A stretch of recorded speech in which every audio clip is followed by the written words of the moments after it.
Salam sejahtera bagi teman muda sekalian.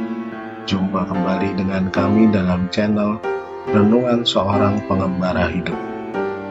Sebelum kita memulai renungan pada hari ini, marilah kita menyiapkan hati dan pikiran kita. Dalam nama Bapa, Putra, dan Roh Kudus. Amin. Bacaan diambil dari Injil Lukas, bab 2, ayat 36 sampai dengan 40. Lagi pula di situ ada Hana, seorang nabi perempuan, anak Fanuel dari suku Asyir. Ia sudah sangat lanjut umurnya. Sesudah kawin, ia hidup 7 tahun lamanya bersama suaminya. Dan sekarang, ia janda dan berumur 84 tahun.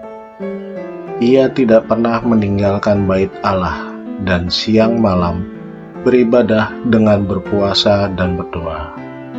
Dan pada ketika itu juga datanglah ia ke situ dan mengucap syukur kepada Allah dan berbicara tentang anak itu kepada semua orang yang menantikan kelepasan untuk Yerusalem. Dan setelah selesai semua yang harus dilakukan menurut hukum Tuhan, kembalilah mereka ke kota kediamannya, yaitu kota Nazaret di Galilea. Anak itu bertambah besar dan menjadi kuat, penuh hikmat dan kasih karunia Allah ada padanya. Demikianlah sabda Tuhan. Syukur kepada Allah. Renungan.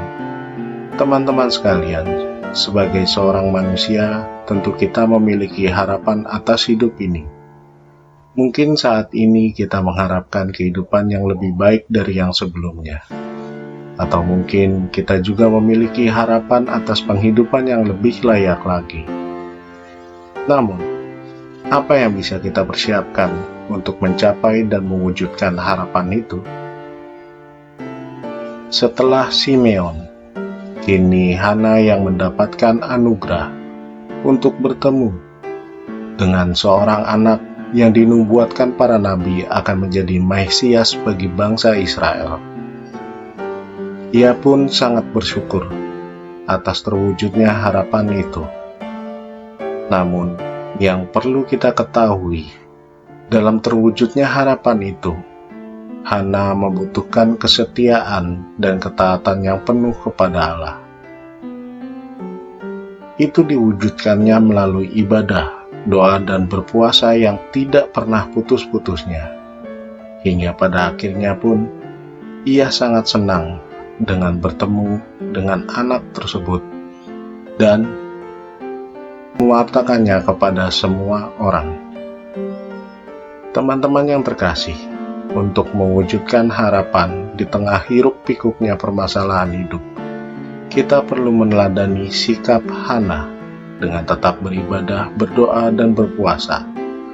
Maka marilah kita semakin mengetahui harapan yang diinginkan oleh Allah melalui ibadah, doa, dan berpuasa. Marilah kita berdoa. Allah Bapa kami, di dalam setiap permasalahan hidup ini, terkadang kami melupakan diri-Mu.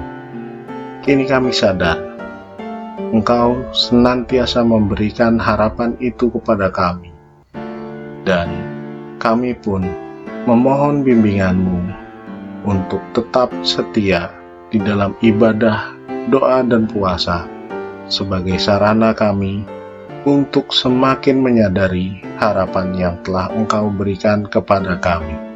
Amin. Dalam nama Bapa, Putra, dan Roh Kudus. Amin.